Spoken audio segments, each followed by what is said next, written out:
GM extraordinaire, the GMologist. Carl Rodriguez is the GMologist.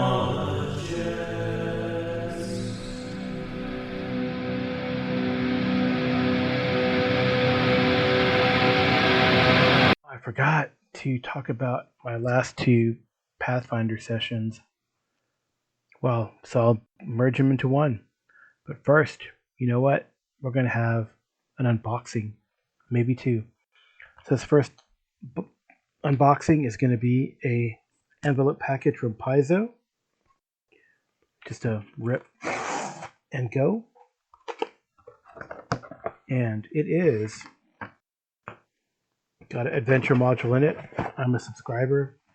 They also love to send me these like little Pathfinder adventure card game things, but I got Mog Merch, who's a goblin alchemist. I think he's one of these days I'd actually like to run for a little bit like Pathfinder for Free RPG Day would release these adventures for Pathfinder 1 with goblins as the main characters, and I'd love to run that sort of, I think it's a 4 or 5 module adventure arc, maybe. But yeah, it'd be kind of neat to run. So what I did get is number 2 of the Quest for the Frozen Flame, The Lost Mammoth Valley by Jessica Catalan. And it is one of their 96-page adventures. And in it, with danger close behind, the broken tusk journey through the bountiful but treacherous Lost Mammoth Valley in search of the primordial flame.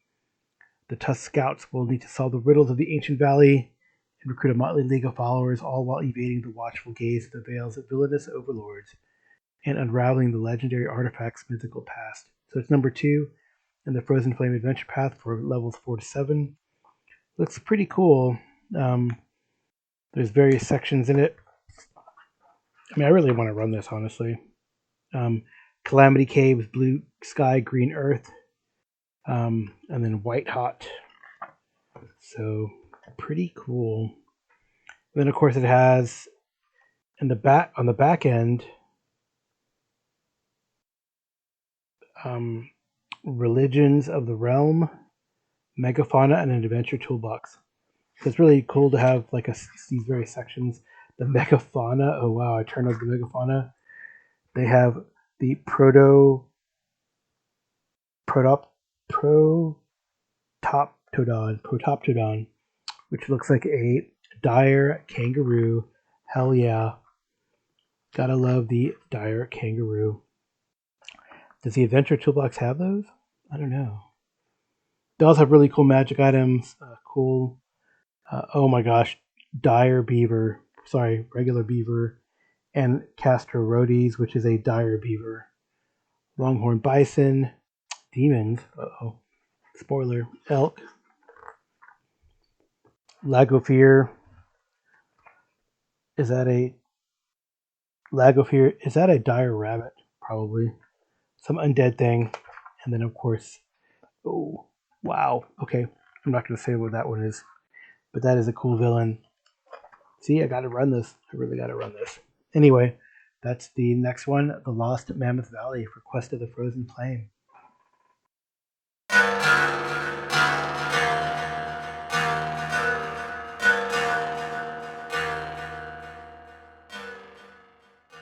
Guess what? You get another unboxing, and I have no idea what this thing is. It is like a mixed carton, like it's all vacuum packed from James Madison Highway in Gordonsville, Virginia to me. Actually, it's got a easy tear, but I have no idea what this is. It feels like a book, but you never know what it could be. I'm going to try to rip it. Does it just rip like... Yep, it does. Oh, it's a couple books, actually. Oh, this is from Osprey. Okay. I don't know if they sent me the wrong things. That's kind of weird. I don't know what to do. Well, at least I got one thing that I wanted. The other thing, that's okay if they didn't send me the right thing. But somehow I got from Osprey the Churchill quiz book. How much do you know about Britain's wartime leader? Um, Kind of a fun little book. Let's see.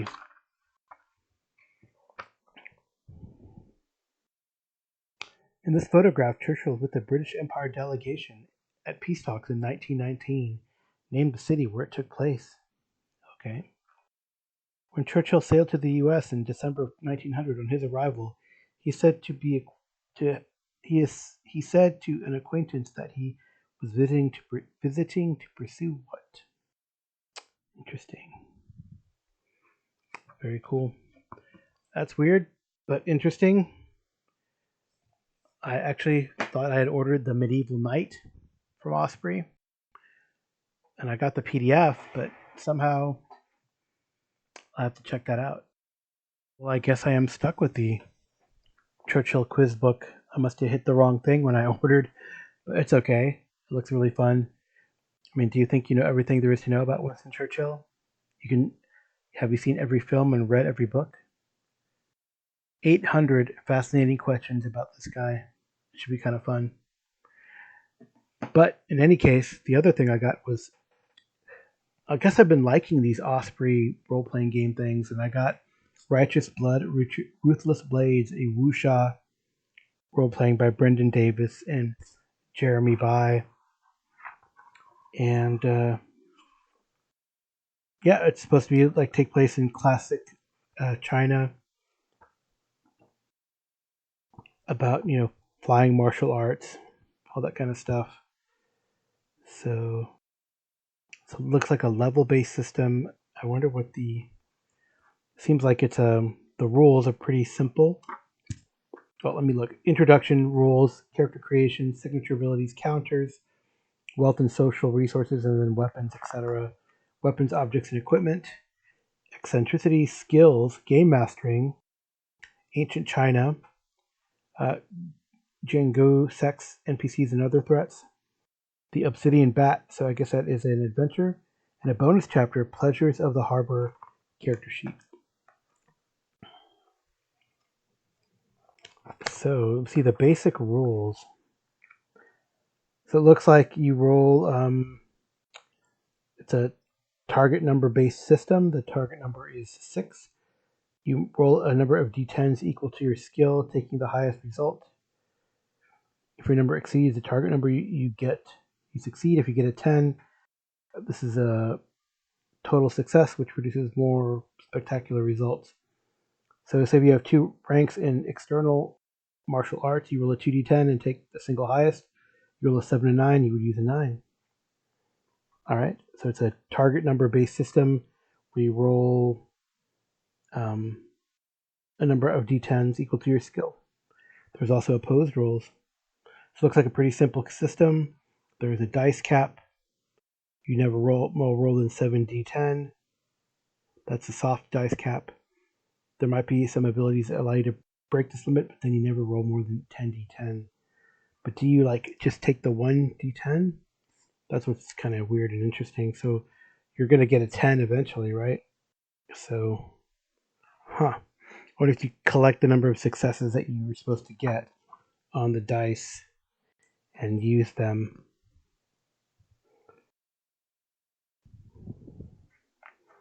Interesting. So I don't have to read through it and see how this kind of works. It looks like it's a level based system as well, and you gain levels, you gain XP, and you advance in level. There's a 6-month and a long term XP table to talk about anachronisms, etc. So I definitely have to take a look at it. Be fun to look at character creation, see how this works. A lot of fun occupations as well, it seems, looking at it. Having a backup character, so I guess it's deadly. Signature abilities.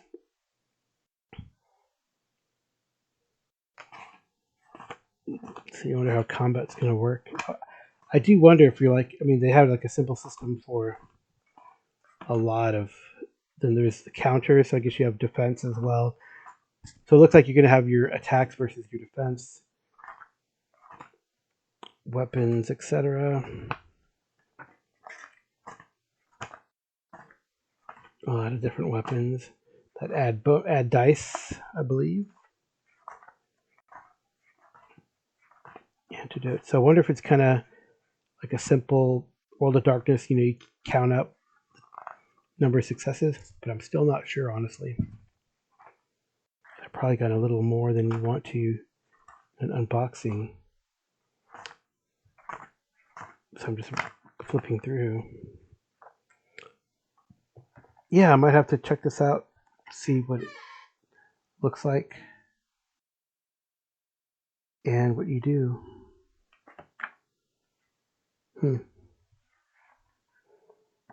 All the remaining is the GM.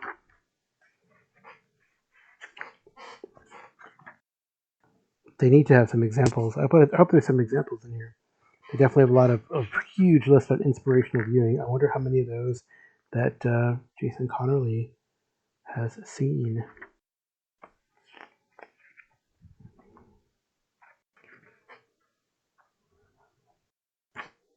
Anyway, I did decide to take a chance on it. Righteous Blood and Ruthless Blades, the wuxia role-playing game.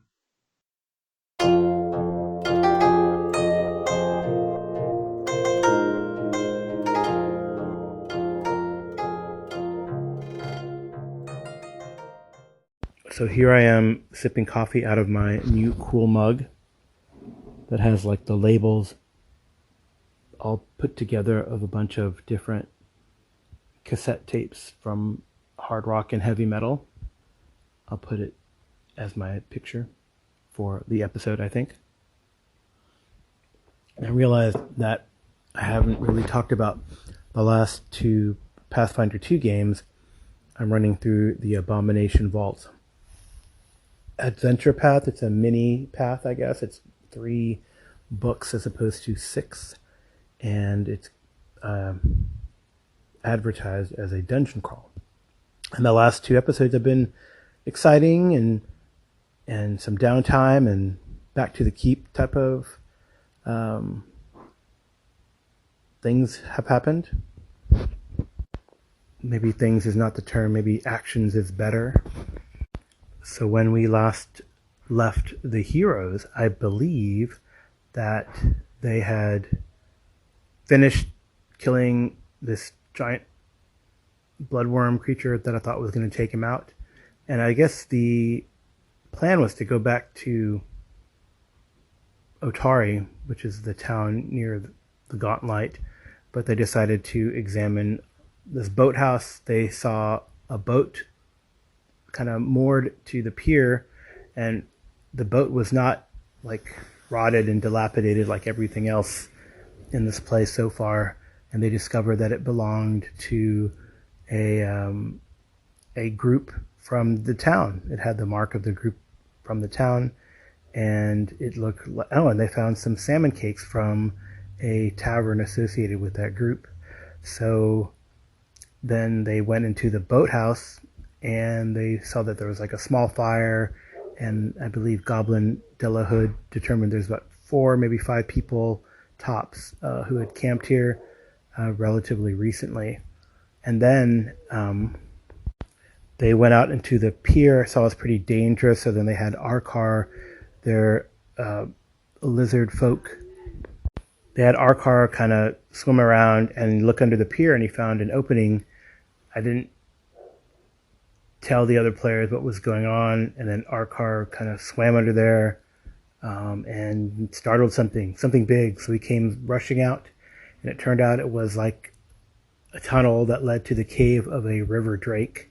And the river drake erupted from the water, and a fight ensued. It was a pretty good fight. I feel like I didn't get enough licks in. I missed a bite, and I got a tail lash, and they did so much damage so quickly that the beast, the write-up for the beast said it was going to flee so it's not one of these fight to the death things.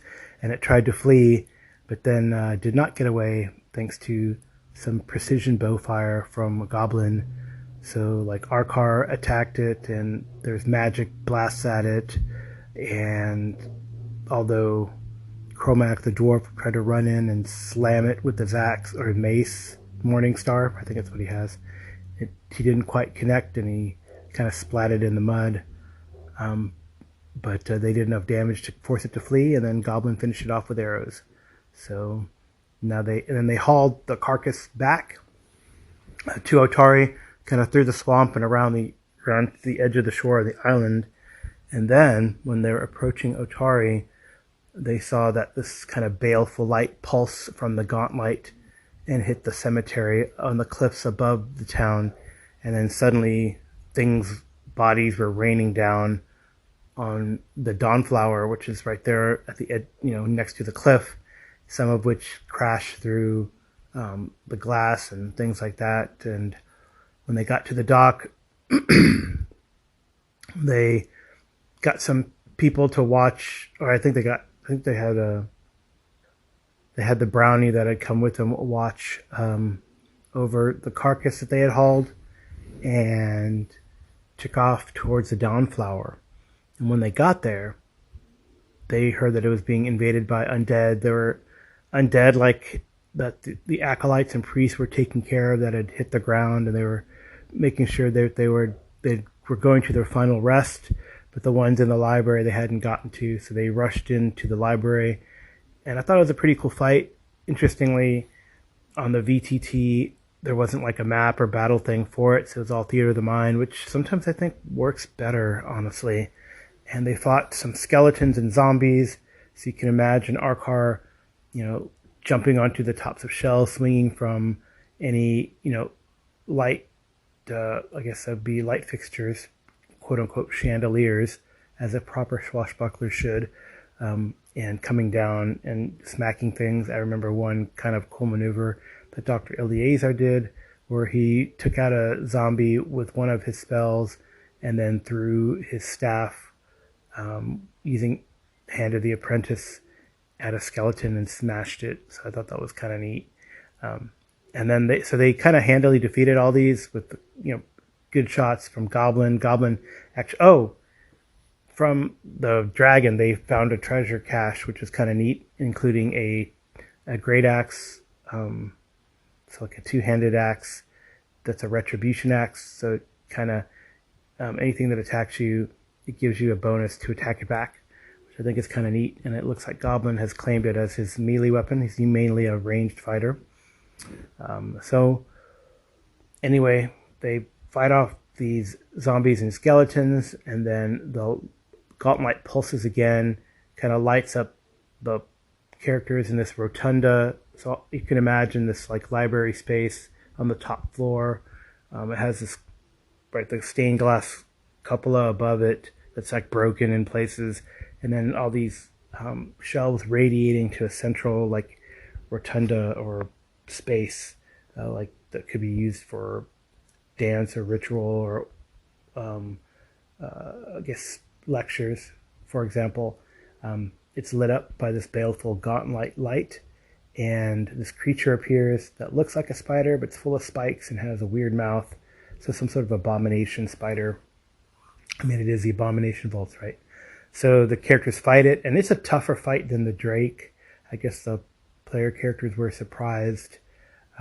They fought it for quite a while, a few rounds. They couldn't hit it. I think there's some really neat heroics and teamwork that ensued, including Felbar, the gnome oracle, kind of life linking with Goblin. So he mitigated damage from him. Felbar also went up and healed Goblin one time because he was getting beat up by this creature. But it was satisfactory maybe for Goblin's player because he finally took it out with a blow from his great axe. But during the fight, he had lost his great axe too. So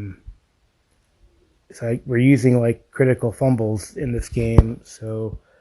And that can happen typically, especially for player characters at low levels when they take their third attack because it's like at a -10.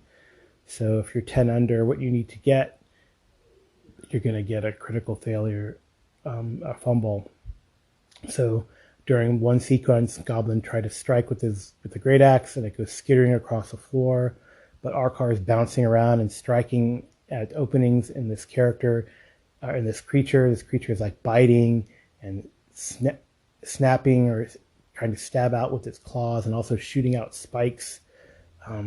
It's injuring not just Goblin, but Arkar and Chromac. And meanwhile, Felbar is helping with magical healing, and Dr. Eleazar is firing with his magical items.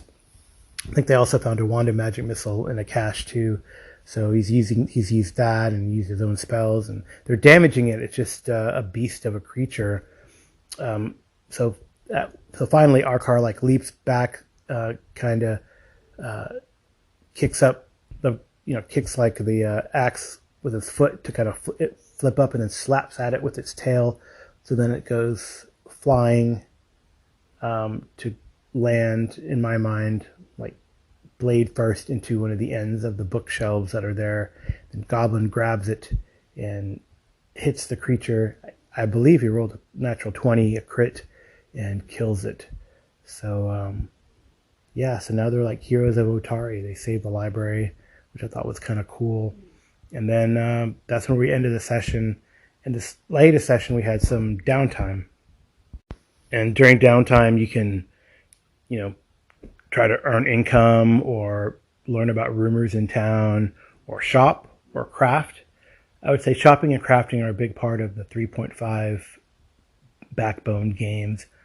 And some players really get into the crafting part and others do not. And I think in the future, I'm going to try to put like crafting and shopping stuff, because it's not exciting except for the player who's doing it, really. And people just sit around. This would happen at a table too. That it's probably better to do it in between. Before we do like email lists, and now we could do it on like a Discord or shared platform. It just kind of took a lot of time. It takes some time out of the adventuring part. And so Chromac went to make some plate armor, because now he can do it.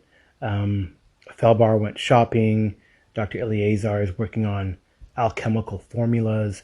And Goblin is like trying to sell this carcass, do some shopping himself, but also has a really neat role-playing interaction with the members of I believe it's called the Crook's Nook.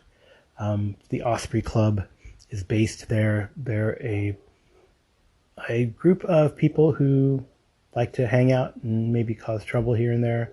They're rumored to be like the Thieves Guild in town. But anyway, that's whose boat they found, and Goblin returns it, gets a reward, makes a good impression on Eunice Mira, the leader of the Osprey Club, or his contact, the tavern keeper at the Crook's Nook. And she says, yeah, 4 of my employees went up there to investigate. They've gone missing. I'll give you a reward if you can find out what happened to them. So and then he also made a good impression, and she says, well, come back when you want to do some work. We might have some work for you. So I thought that was a pretty cool little interaction.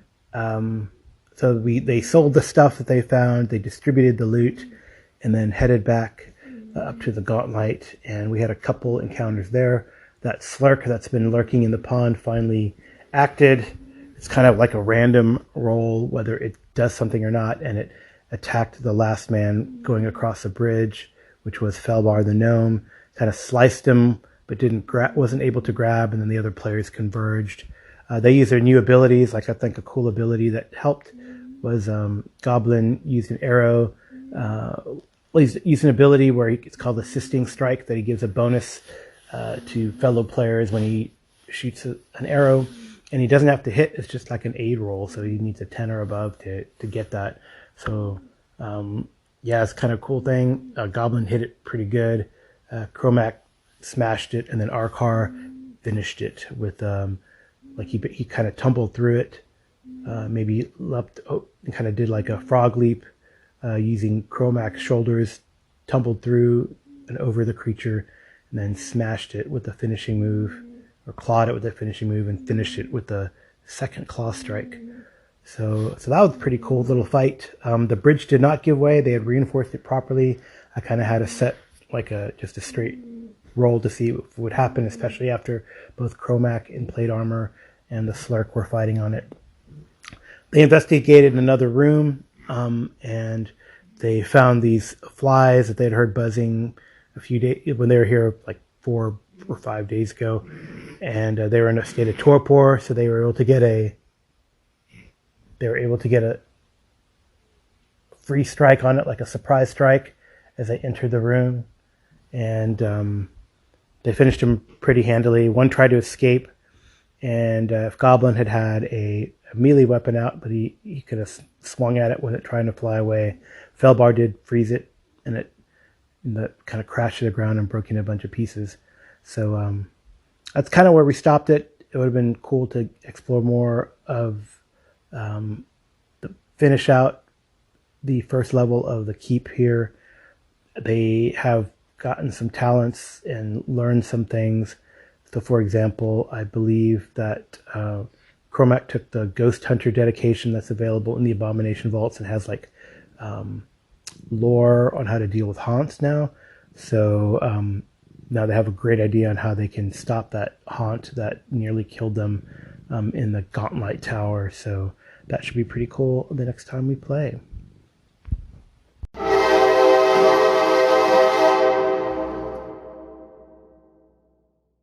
So I guess we'll close out this episode with a couple of call-ins, one from Arlen Walker and one from Jason Connerly.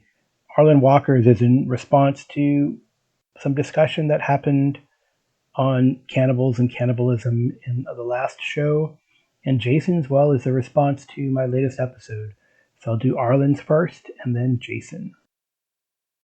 Hey, Carl, listening to your most recent episode the week before the weekend ahead. I'm not done with it yet, but I thought I would call in about halfling cannibalism. That my assumption was always that in a setting where there are multiple sentient species that are sort of similar-ish, I guess, if that makes sense, that cannibalism would, basically eating anybody kind of similar enough, right? If you're a human and you eat a demi-human's flesh, that qualifies as cannibalism. Or like if you're a Star Trek human and you eat like a Vulcan, that would qualify as cannibalism, even though obviously Vulcans are a different like species or subspecies or something. I don't know the lore, but the point being that basically that cannibalism extends to all of the other kind of humanoid sentients at the very least, and maybe to all other sentients once there are multiple sentient species. Aha, so with that definition, then, Dark Sun halflings would be cannibals since it extends to all sentient species. At least maybe that's a conceit in some games. Maybe in second edition it is, but in first edition it is not, because those games are so different. They change a lot, different authors, different philosophies, and the like, I would guess. But yeah, that's a debate maybe we'll have to bring up in some sort of panel discussion, what it is to be a cannibal or not. The rise of cannibalism, the history of cannibalism. We have all sorts of cannibal tales, right? Hey Carl, Jason here. Just want to say very cool that you're running a lot of games and online conventions. I know you have a lot of games you want to run, a lot of different systems you want to run. So it's great that you're making use of online conventions to kind of scratch that itch. The DC Heroes is an interesting system. I read it years and years ago. I've never actually played it. And yeah, I wouldn't mind trying that sometime. Maybe if we ever get an opening, which seems difficult with all the games we want to play, and did a superhero game, maybe we go that way instead of Necessary Evil, Savage Worlds. I don't know. It'd be interesting to try. I do really like the initiative system you laid out there. And it makes sense, and it fits the fiction. If you watch, like, Justice League, where Flash is running as Superman, and Superman, like, turns his head in slow motion, catches him, just because Superman's that fast, that kind of thing, it really captures that, which is cool. Definitely, Jason, I think it does, and I really enjoyed playing DCC. So, when again, days, we're going to have to get it to the table. right? So anyway, well, that's it. This is only a short one in comparison to most of my other ones. So I got the Bone Collectors is ready to go. I got the music.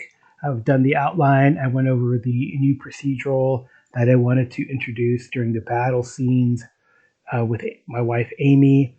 So she actually rolled pretty well. So we'll see how things go. I know I'm missing something, and I gotta have my books ready. I got tabs in my Osprey Towton 1461 book where I want to read from or refer to. But yeah, a little nervous, but we'll see how this goes. I think it'll be great. Just got to take a deep breath, pretend that I'm playing among friends. Well, that's what it says, right? A weekend with good friends. So yeah, it should be kind of cool. And thank you for listening. So the music is by TJ Drennan. The cover art is a cup, picture of a cup that I took from Society 6. And normally Amy, my wife, does the cover art. But without further ado, let's just get out of here.